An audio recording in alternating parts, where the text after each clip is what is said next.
स्वामी समर्थ महाराज श्रीपाद वल्लभ श्री नरसिंह सरस्वती यांच्यानंतरचे भगवान श्री दत्तात्रेयांचे तिसरे पूर्णावतार मानले जातात.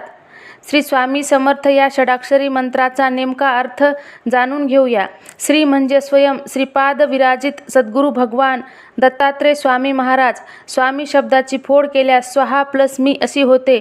स्वाहा म्हणजे भस्म करणे अथवा आत्मसमर्पित करणे असा त्याचा अर्थ आहे. आणि मी म्हणजे माझे अज्ञान, अहंभाव, रिपुगण, ईर्ष्या.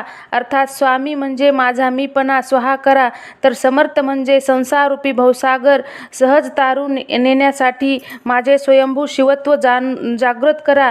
त्यायोगे श्री स्वामी समर्थ म्हणजे श्रीपाद विराजित भगवान दत्तात्रेय स्वामी महाराज माझे मी पण भस्म करून स्वयंभू शिवतत्व सद्गुरू कृपे अंकित करा. हा श्री स्वामी समर्थ या सद्गुरू ब्रह्मवाचक षडाक्षरी तारक बीज मंत्रा